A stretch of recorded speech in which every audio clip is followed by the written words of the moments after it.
Welcome, I'm Eva Persico. Come with me, meet new people, and share their experiences in this episode of Our Culture to the World. My guest today is Dr. Arelis Moore de Peralta. Please introduce yourself, Arelis. Thank you. And thank you, Melba, for having me, sharing this episode and being able to share my culture to the world. This is a great opportunity. And as you say, my name is Arelis Moore de Peralta. I am from the Dominican Republic. I was born in the city of Santo Domingo, which is the capital city of the Dominican Republic. And most of you may know that the Dominican Republic is in the Great Antilles, it's in the Spanish-speaking Caribbean between Puerto Rico and Cuba, and that we also share our island with Haiti, where Haiti has 1/3 of the island, and the Dominican Republic occupies 2/3 of the island. And I was born and raised in Santo Domingo, although after I got married, I lived for 2 years in a province in the northern part of the country called Puerto Plata, but most of my life was in Santo Domingo, the capital city. That's where I'm from. Yes, you're a city girl. What are your interests? What kind of work do you do? Would you like to share that with us? Sure. In the Dominican Republic, I finished medical school and worked as a medical doctor for about 4 years only.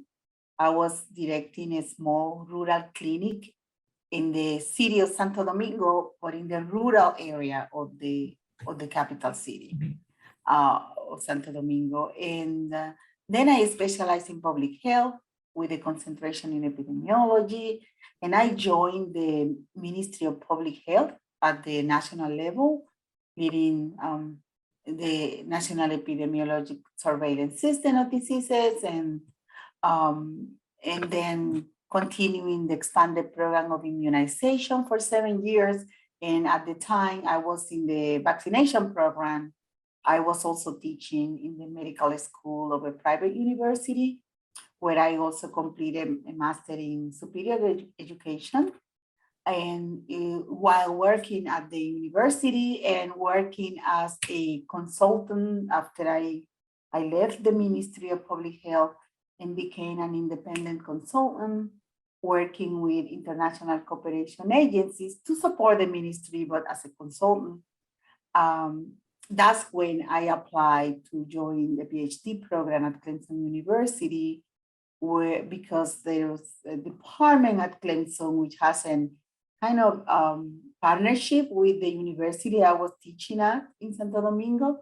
And through that connection, that partnership, I learned about the social sciences PhD program. And as an epidemiologist with an interest in the social determinants of health, was kind of a great opportunity to strengthen my knowledge on how to address those determinants through research and action. And so I applied to the PhD program and joined back in 2007. It was a important transition for me, having to come back to the classroom as a student, right? So it was a big transition, but and challenging at the same time, because in the DR, I was teaching in English. Some of the courses I taught in Spanish at the medical school, because that university where I used to teach, UNIVE, they have a medical school in English and Spanish. And in the English medical school, students go from the United States to the DR to complete the medical degree. And so I was teaching epidemiology and public health in English and Spanish, but I was not writing scientifically in English. It was more like everything related with the class I was teaching.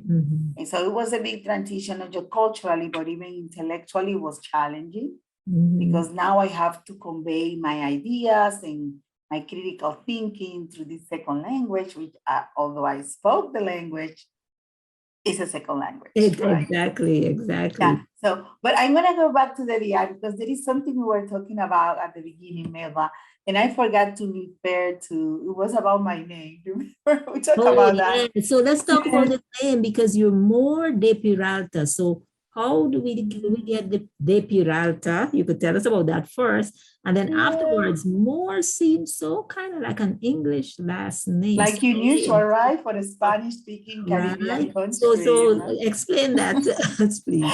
Yes. A lot of people here in the U.S. might think that I obtained the Moore last name through marriage here or marriage with an American. No, my husband was Dominican and my former husband is Dominican, but I was born Arelis Moore de Veras. In the Caribbean, like in all Latin American countries, we inherit two last names, one from your father and one from your mother. Your father's last name goes first. That's your family name. And then you have your mother's last name. So I was Moore from my father's side and Veras from my mother's side. And the Moore last name is actually originally from the English-speaking Caribbean islands, because at the time when slavery was abolished in the islands, most of the small islands like St. Thomas, St. Kitts, didn't have really important sources of means of production, right, or employment to offer to that big amount of free slaves and their descendants. Therefore, those slaves and their descendants decided to take on traveling to other islands in search of employment through boats and connecting between the islands. And the DR at the time, the sugarcane and agriculture was very vibrant, was really what was sustained after colonization as the main means of production or economy to the country.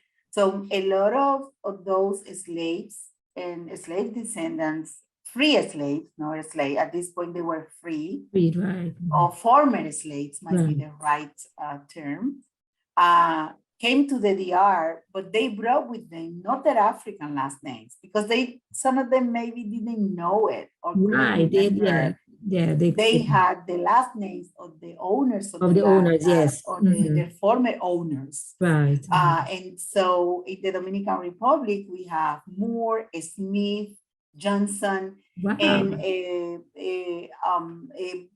few of those English last names, but the person who carried the name with them, like my grandfather, on my father's side, they didn't even speak Spanish when they arrived. My grandfather spoke English, and he was, as my grandmother described him, because I didn't have the pleasure to meet him. He passed away before my time. He was very tall, very strong, Black man, very handsome, she said, with green eyes. Oh, wow. And that was kind of a characteristic that different in him, his green eyes. And he didn't speak a word in Spanish, although he learned with my grandmother, which last name Reina. So my father was Jose Miguel Moore, last name Ureña, Jose Miguel Moore Ureña. His mother last name was Ureña. So those who came to the DR carrying those last names and coming from the English-speaking Caribbean island, in the DR, we call them cocolos. That's kind of the surname used to describe that group of people who brought their culture. They have the English masses in English churches. Okay. Repeat that. What is it you call them? Cocolos. Cocolos. C-O-L-O-S. Okay. Cocolos. Okay. Yes. And in a province called Samaná, which is a peninsula, very famous now because it's a very important touristic area, Samaná, there is still a church where they held the masses in English. In English. The people who are the descendants trying to preserve that culture, right? So it's a very rich culture. The music like Juan Luis Guerra plays, dances, play a lot of songs that come from that culture, from that music, very heavily influenced by African and Antillean rhythms. So, well, that's kind of from where it comes from. And then when I got married, my former husband is Juan Peralta Ramos. And when you marry in Latin America, you keep your father's last name. It's a choice, though. And it was my decision to change that, although my husband was pretty adamant about it, pretty insistent, like, yes, you need to have my last name. Then you drop your mother's last name and you put together your father's last name with your husband's last name with "de," which is off. Oh, right. So to me, I always say my students, it's kind of a sense of property of ownership, right? Because I'm more of Peralta. More belonging to Peralta. Yes. It's very much in tune with the patriarchal culture in Latin America. Yeah, yes. And so you really explained that well. And, because people might be wondering, and I'm glad that you explained it so well. Okay, Arelis, so you told us that it seems you left the DR and you came to the U.S. to Clemson in South Carolina. And so how was that for you in terms of, your first impressions of this new place that you were in and Americans and American culture? Was there any? It was different because when I came in 2007, at the time, I've been in the US several times for visiting, for work, coming to conferences or to meetings, because through the expanded program of immunization, we often came to Washington to meet at the Pan American Health Organizations, all the vaccine coordinators from all the countries in Latin America. Joe met there. So I came to the US for different reasons, but typically it was up north or Florida, right? So it is kind of a different type of culture to the South. So coming to the South, to South Carolina, it was different, yet different from what I've seen thus far about the US. Right? That's in that sense. And the way people talk, it was harder for me to understand. Like not necessarily at the university campus, but when I went to stores or to places outside the university, it was a little more difficult for me to grasp. And it was a little more difficult for them to understand me. Right? Because they hear the accent. And to me, it was something that clicked. And they assumed they wouldn't understand what I was saying. Yes. Because to me, I was like pronouncing with accent, but correctly. And still they couldn't get it. And I was like, yes, this is what I'm saying. Like, where is the bathroom? Or where is the restroom? And they say they didn't understand. And I was like, okay, I know I have an accent, but I think I'm saying it correctly. So it took time for me to get used to that. Yes, I know. I understand what you mean. Sometimes as soon as they hear the accent, they don't try to listen. When they hear the accent, they immediately switch off and kind of like think, assume that they won't understand you. Yes, sometimes even for curiosity, their main concern at that point is to understand from where are you from. And sometimes they even interrupt you and say, excuse me, I hear an accent. Where are you from? So they don't even let you finish, right? So it's kind of not necessarily for a bad reason, but it's that kind of curiosity that they have. So, you had to get used to this whole new living in the southern US in this place. How was it for you now adapting? Because you came as a graduate student, and then now, you live here, you work here, you're a professor at the university. Adapting to this culture, how was that for you? If I, looking retrospectively, if I were to change something about the way I relocated to South Carolina, I might ask my husband and my son to wait a little bit and maybe at least one semester and then come.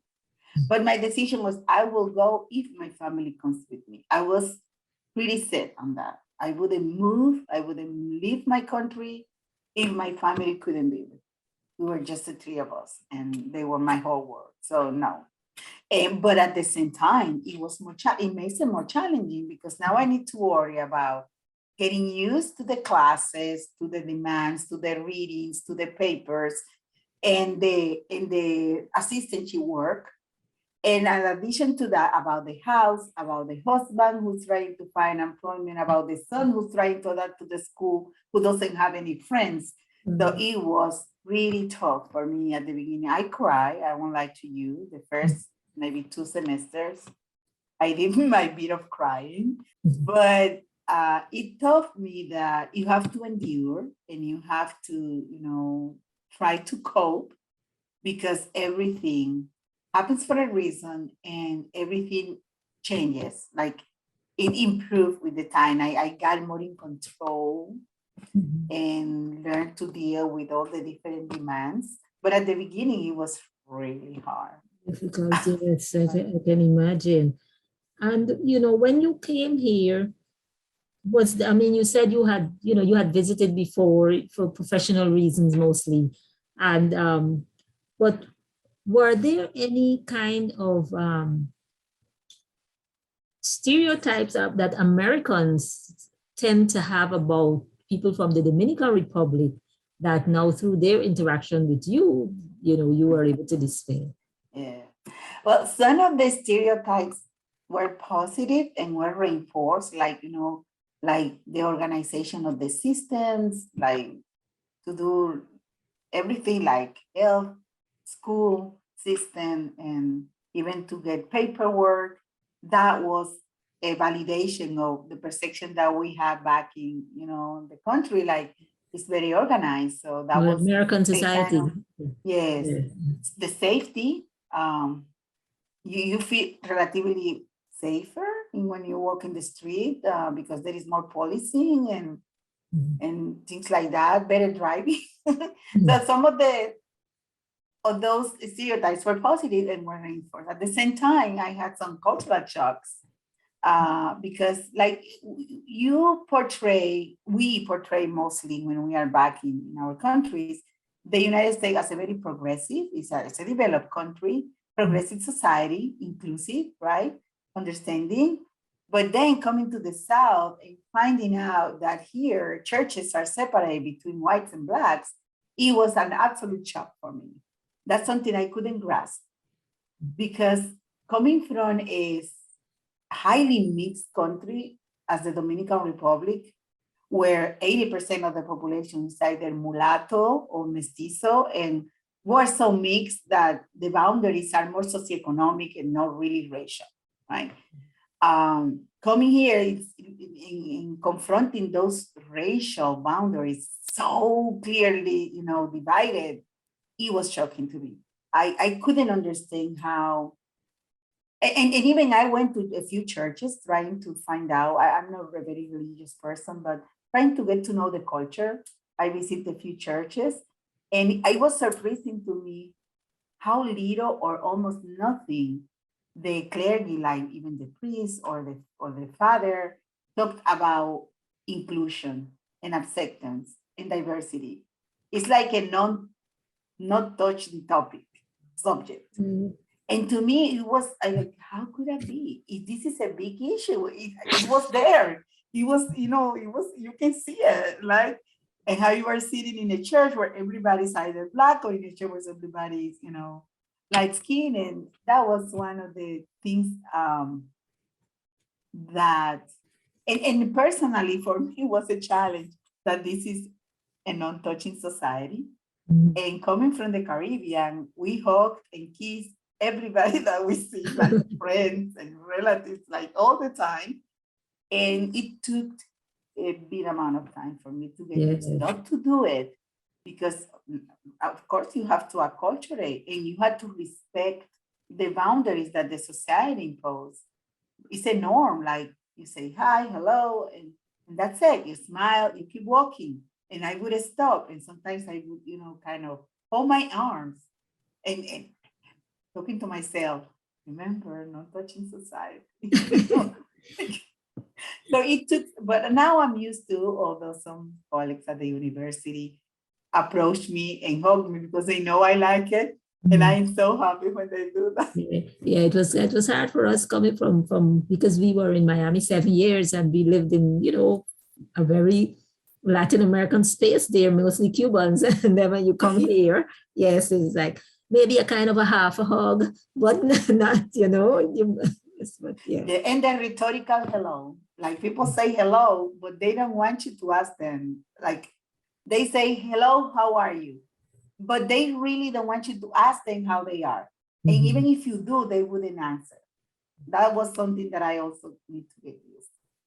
Because I would keep talking to myself because they were far gone.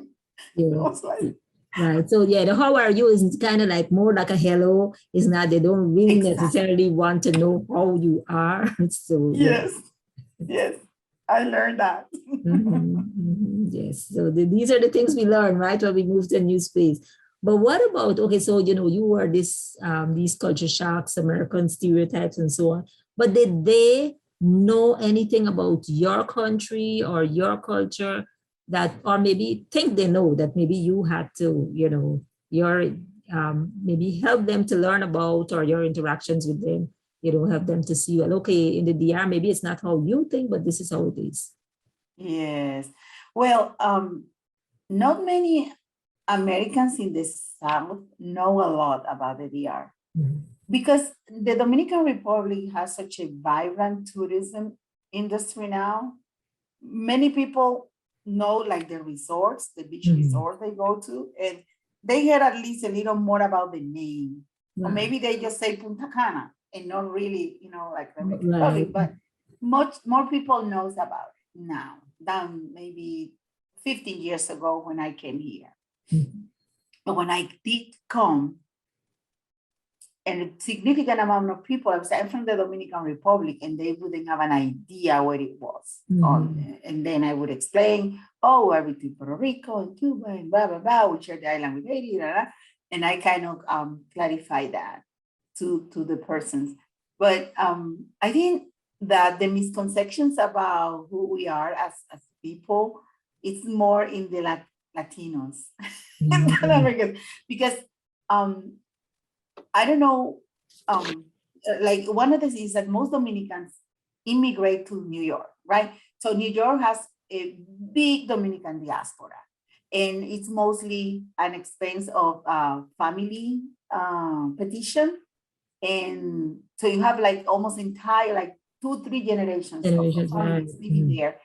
And many of those families come from rural areas or impoverished families, and they have certain norms like way of life and way of speaking and even behaviors, right? So some Latin Americans that talk to me in Spanish might ask me like, "You don't speak as a Dominican?" Like, no, don't tell me that, because I'm as Dominicans as they come. I mean, Mhm. I am 100%, and it's something that all my friends tell me. Like, I preserve my essence as a Dominican, even though I've been living and working here for 15 years. I know, why you say that? But Dominicans that I met in New York don't speak like you. And then it's like some people don't understand, like there are these differences in terms of educational level, right? Or being born and raised in the capital city versus in the rural area. Or there are all these different nuances to who we are, as the diversity within Dominicans. And they might apply that stereotype or the Dominicans that they met to every Dominican. So Right. that's something that I help them clarify that even and then there are 2 Dominicans in every Dominican. I don't know if you are aware of that.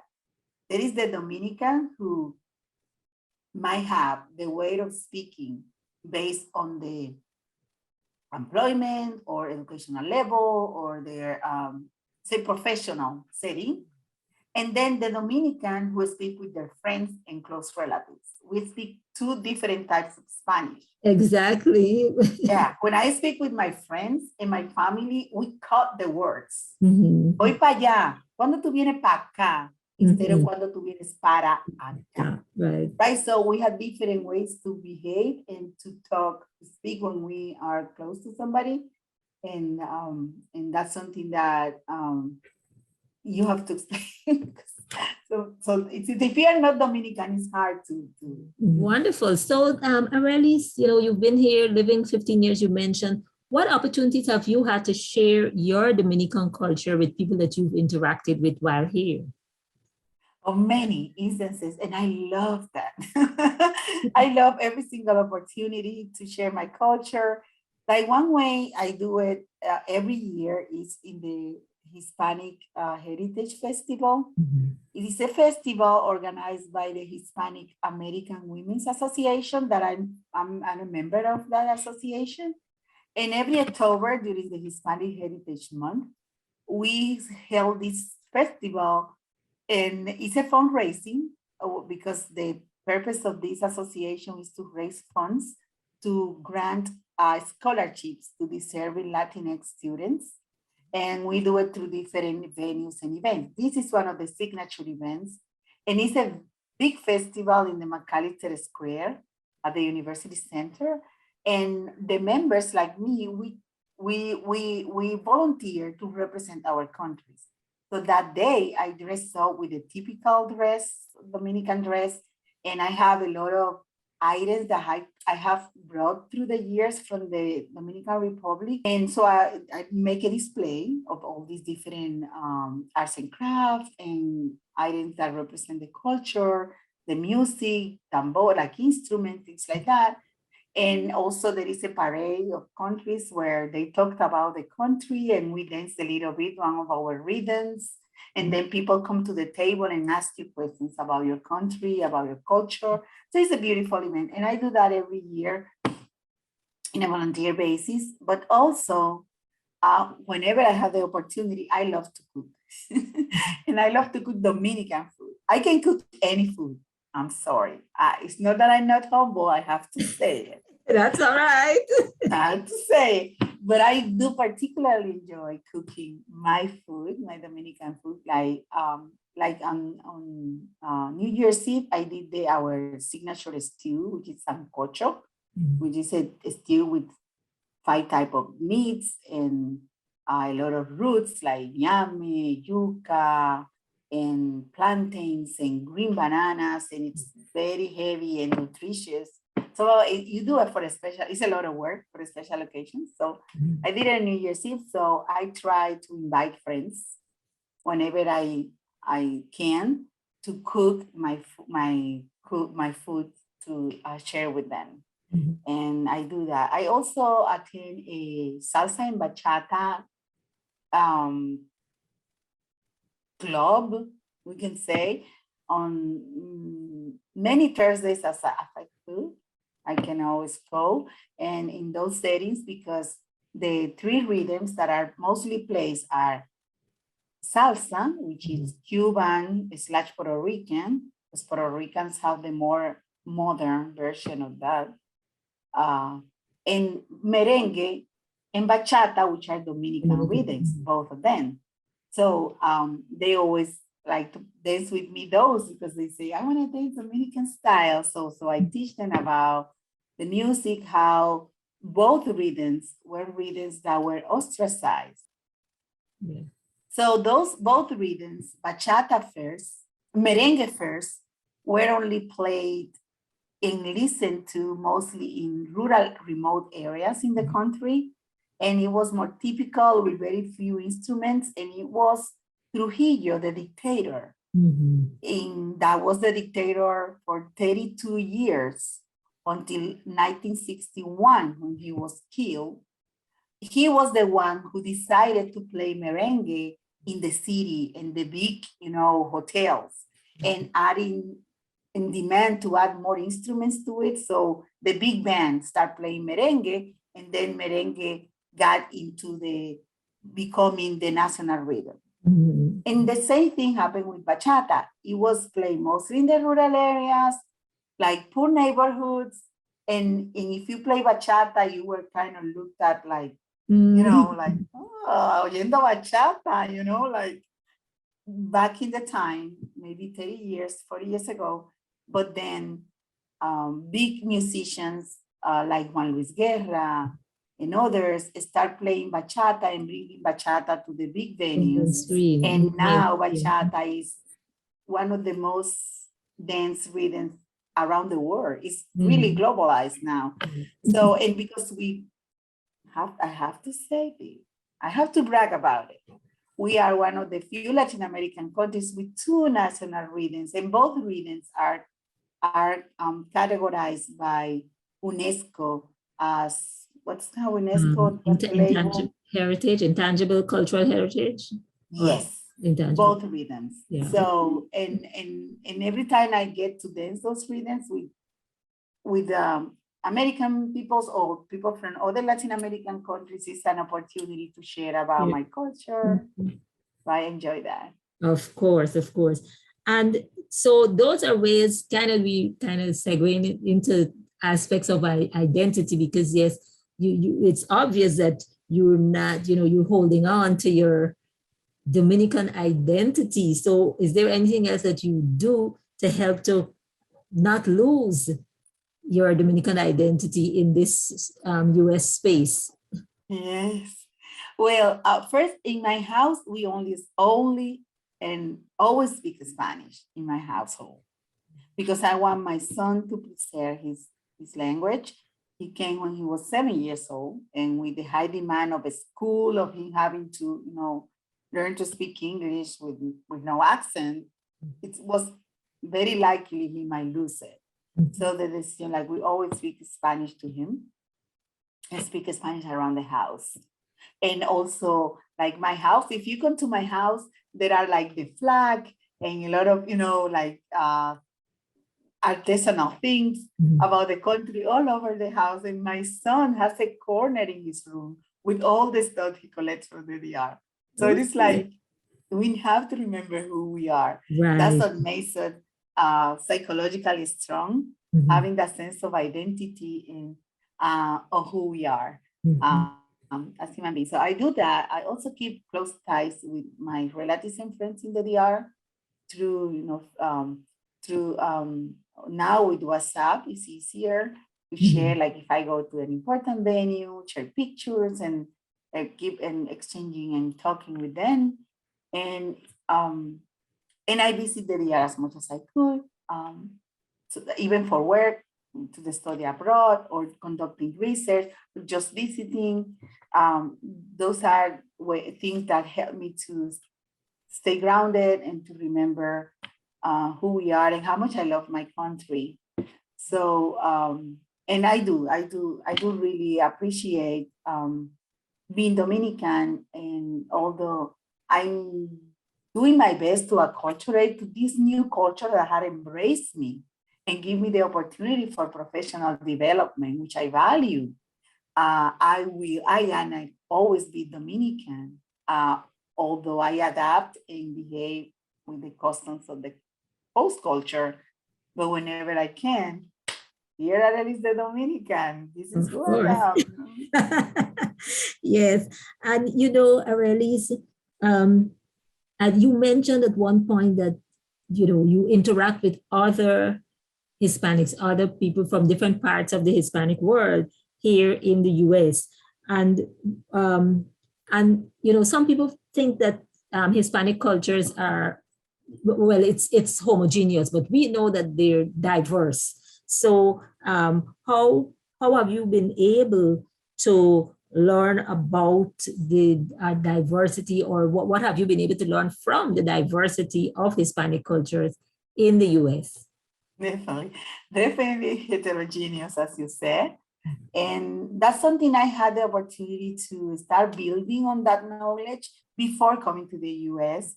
Because remember I mentioned to you that for 7 years I worked in the expanded program of immunization before becoming a consultant. And that program it's regionalized by the PAHO, the Pan American Health Organization. And the Dominican Republic is together with Central America and Panama. It's the same sub-region, they call it sub-region. And through that, we have to have constantly be exchanging knowledge and reports, and they host a regional meeting in a different country every year. So I got the opportunity to travel through all those Latin American countries and learn how different we are. We share Spanish as a language. In most cases, because like I work as a in Guatemala as a consultant, and then you have all the Kitch and all the other languages that we don't speak, but mostly Spanish, but then yet very different. However, it was here in the US where I really had the opportunity to learn about our diversity as Latinos. And because in the PhD program, I was assigned for my assistantship, leading and strengthening a Latinx outreach program in Simpsonville, here in South Carolina, in a community center or Center for Community Services. And the program was known as Café Cultura. And most of the attendees, the families who came for support, for services, or just to interact with other Hispanics, were from Mexico, maybe about 75%. Then we have Colombians, and we had Salvadorians, and we have Panamanians, and in smaller numbers, but even Dominicans. But then it was like really learning about my culture once again, because the way I communicated to them, I have to make so many adaptations and learn new words.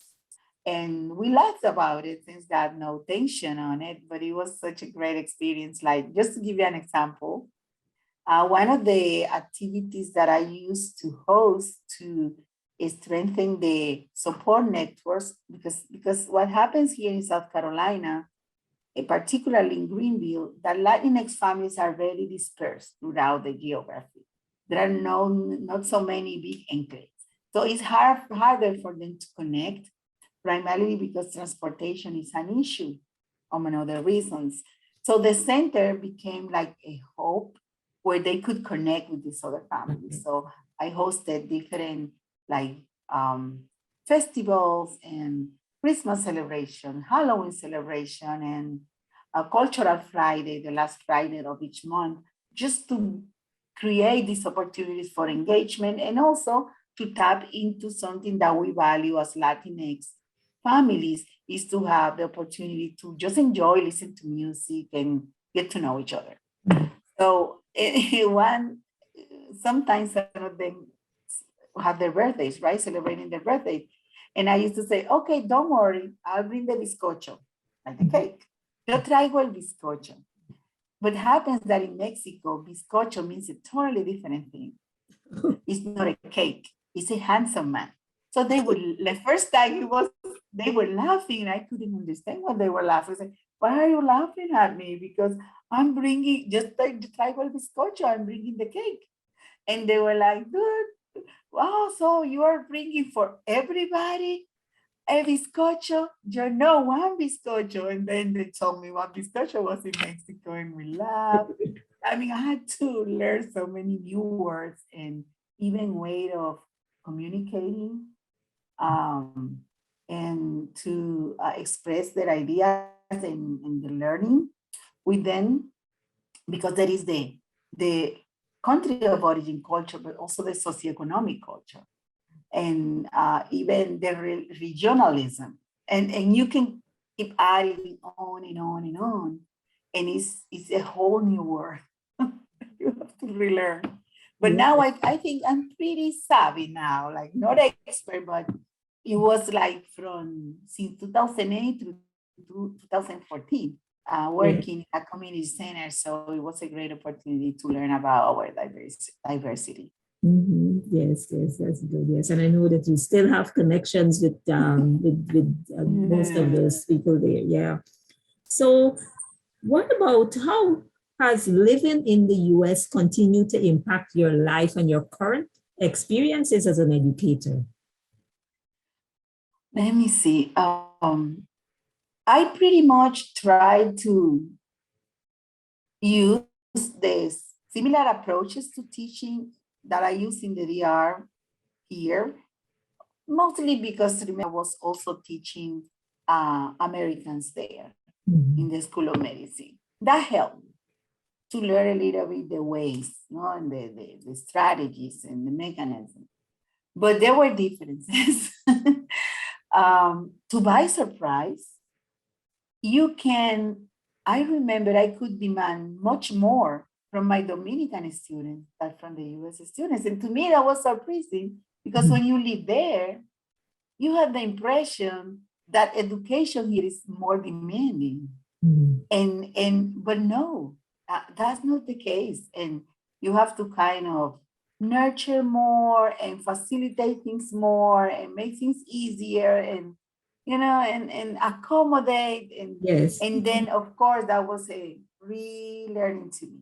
So my expectations had to be adapted from my experience as an educator in the DR to the US.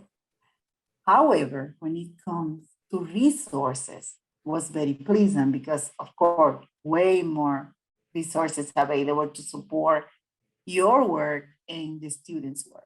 And that was very pleasant. So it was kind of a combination. It was a whole relearning process to adapt. And when I used to work in the DR as an educator, we also had student evaluations. When I first taught here a course and I saw the feedback from the students, I was surprised because I didn't change much about my methods. I'm a constructivist, and so I pretty much create the opportunities for the students to do the work and to express their ideas, and that's the way I teach. And to my surprise, they were not happy with that. However, I also see like a transition here in the student community because I don't receive that feedback now as I did 15 years ago. So it looks like there is also a shift in the students in the US where they know they should be more engaged and participate more actively in creating knowledge as opposed to being told or just lecture.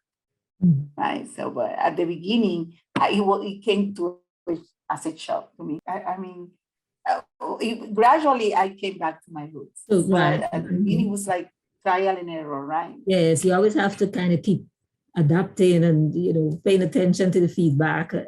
Yes. You shared so much with us today, Arelis. What are some other lessons that you have learned from living abroad, outside of your home country? So I learned to be more organized with my finances because I learned that I lack what I had in my country, that support network, relatives and close friends, and we back each other all the time. Like you rarely have to go to a bank if you have a need, because that's kind of that. Mostly if you're responsible, you're always going to have that network of people that you back each other financially or emotionally. But here, I didn't have neither of them. And I went through all that process of adapting that was hard financially and emotionally without having that strong network of support. So if I will go back there, then I need to be more organized because I know that I don't have that here. To me, that was one of the lessons from living abroad. Like whenever if you go to a different country, remember you won't have that because it's kind of a very Latin American thing too. Like we know and we have that expectation and that we support each other. And not saying that Americans don't, right? But it's a different kind of mutual support. It's a different kind. The community right? So support, yeah, is a bit different, yes. And then I had to rely a lot on my husband for my emotional needs. And sometimes not so good, right? You want to have somebody outside too. Like, and then eventually I developed friends. And that's going back to the question about how do I preserve my culture. Most of my friends are Latin Americans, mostly from Mexico, and good friends, and that we became almost like sisters. And I do have a lot of friends that are also American, primarily African Americans, because I really identify as a person of color, as a Black person. So I feel very comfortable around Black people because that's who I am. But my closest friends are Latinas, so but it took time to get there, right? It takes Yes, time. yes, yes. Uh, Right. And as we wrap up, Arelis, what are your final thoughts about the importance of appreciating other cultures?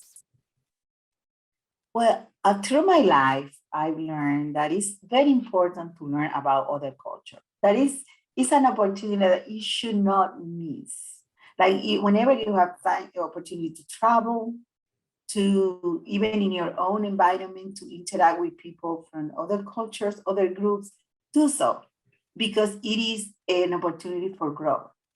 We learn through appreciating other cultures about the strength and the weaknesses of our own. And we can adapt and evolve and kind of blend the best of both worlds.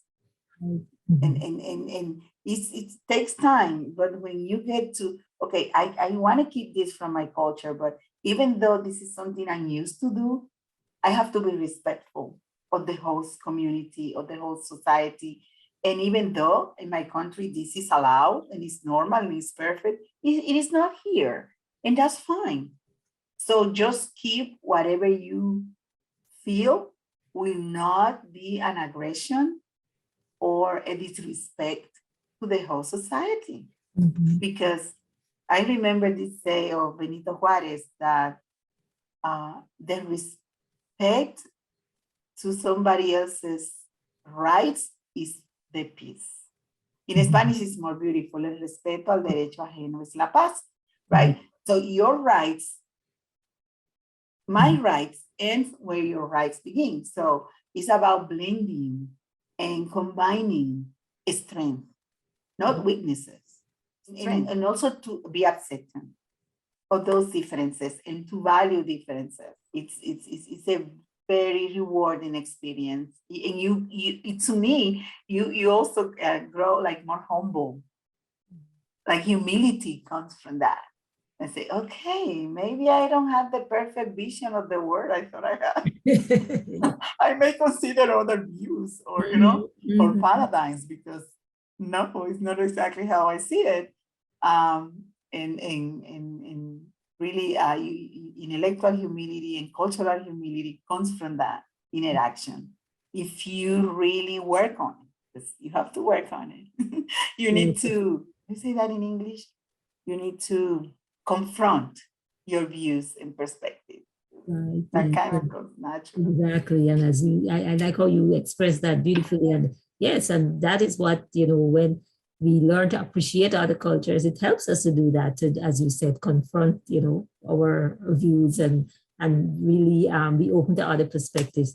So thank you so much, Arelis, Dr. Arelis Moore de Peralta, for spending some time with us today, sharing your experiences as a Dominican living and working in the U.S. And thank you to the viewers for watching. We're going to see you soon as we meet new people and share their experiences in our next episode of Our Culture to the World. Thank you, Arelis. Bye. Thank you for having me. Bye.